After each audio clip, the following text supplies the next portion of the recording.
What is up guys, Wraec is here with a new video, and today I just wanted to show you guys how to do Starwish if you haven't seen it yet. It's the new system for new players that allows you to get a massive boost in early game, and it is a little bit hidden, not too well hidden, but it is certainly enough to confuse me, because I heard there's Starwish in the game and I went to this and I clicked and I clicked and I clicked and I saw some other people click too, and it really doesn't help too much. The thing is, this is only to give you an idea of the heroes. You can long click on them to get their role, to see some info. You can see survival healing, chase, counterattack, AoE, and then you can see some teams about the heroes too. Fun fact, by the way, if you check out Madeline in Arena, there's one team here that they recommend that doesn't even include Madeline. So somebody, I think, selected the wrong hero here. I think it is the LFA. Doesn't make much sense for that. But there are some good teams that you can use here. For Void Vortex, I thought this one was very interesting because I think it can work. In Void Vortex, you can actually use the old heroes with double Holmes Young, Armora, and of course the Ignis, very nice. But to actually use this, you will have to go and you will have to click on UB Growth Plan. I already did that, but it will ask you which hero you want to select, the Starwish hero. And you can see I selected Wukong, and I would argue this is probably your best choice for the start, because you can select any of the 6 heroes that we just saw. We have TBB in there, which is a solid choice in my opinion. I mean, going for LBRM Melissa is like really useless. She really won't do much for you in early game. I think Wukong is a tough one. Madeline I wouldn't do, and Williams is a tough one.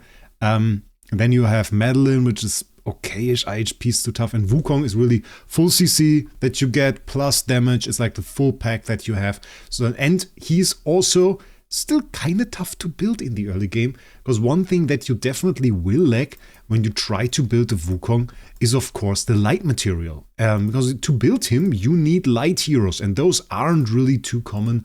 Even nowadays it is a little bit easier to get them, but still overall kind of tough. And what you get after selecting it, you get this Starwish Goal, and you can see on the left already, even in the free path, we get light puppets. So we get light puppets, we get the 6-star light puppets, and we get a ton of materials that will help us build Wukong. On top of that, you can spend a little bit of money, which you should only do during a VIP XP event. Some of those big events, they have a part where it says earn VIP XP, and that and during that time you actually get some bonus rewards for spending. You can see this as a 463-hour timer right here, and you can actually buy the other 2 paths at any point. So if you've already collected some points right here, say it because of course some beginners might watch this, we've already collected some points for the first path, then it's no problem to unlock those 2 later, and you can unlock them by clicking here. This one is a $5, this one is $15.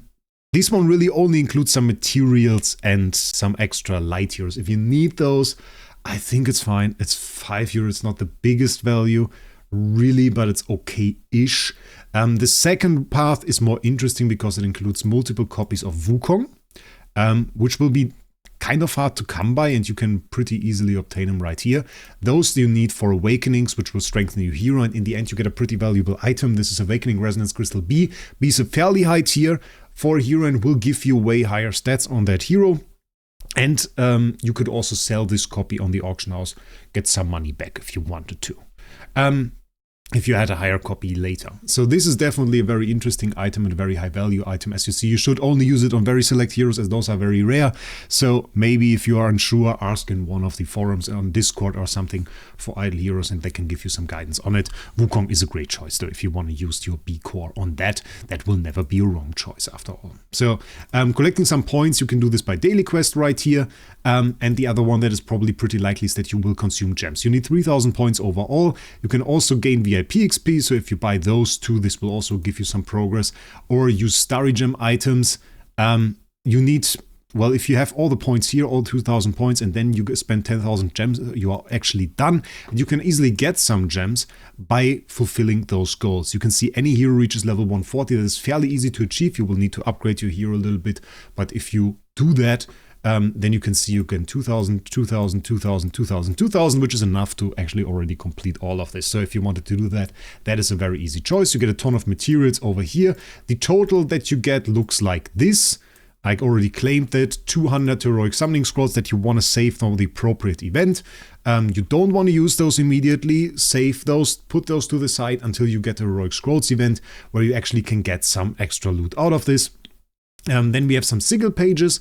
that you only want to use towards Void Campaign sigils and Core of Transcendence, which we can use later. 6-star class suit for your Wukong. Then treasure coupons, then you have an orange exclusive artifact selection chest. This can still be good. It is a little bit outdated, but one artifact that can make sense for you is actually this one. Aiden's Fury, which will give you extra damage against Ranger. One particular hero that is very annoying to fight against is Valkyr, which is a Ranger, and this will massively increase your damage against her until you get a better artifact to fight her with. Then we have the Glorious Flag selection chest. Little bit outdated, probably only go for Transcendence Flag here.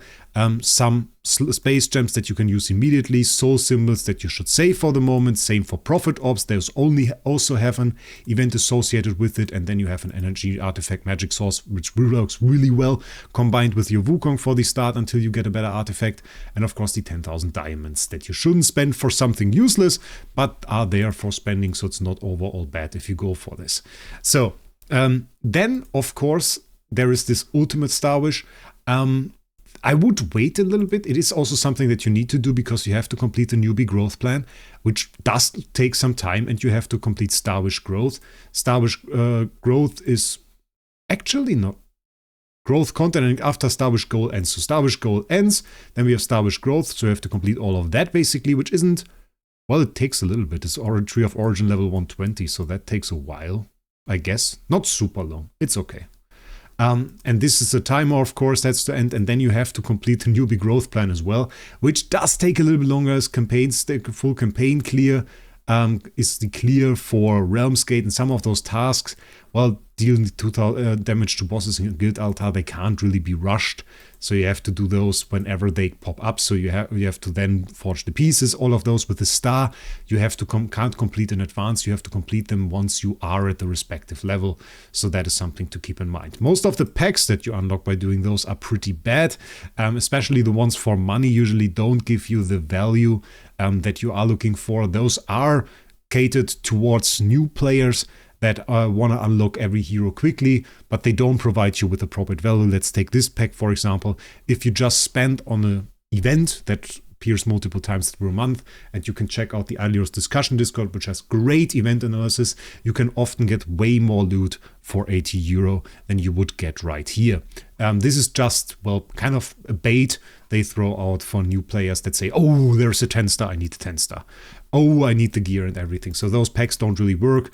Most of the gem packs are also rather useless unless you need and either have way too many gems or you immediately need the gear that is behind it.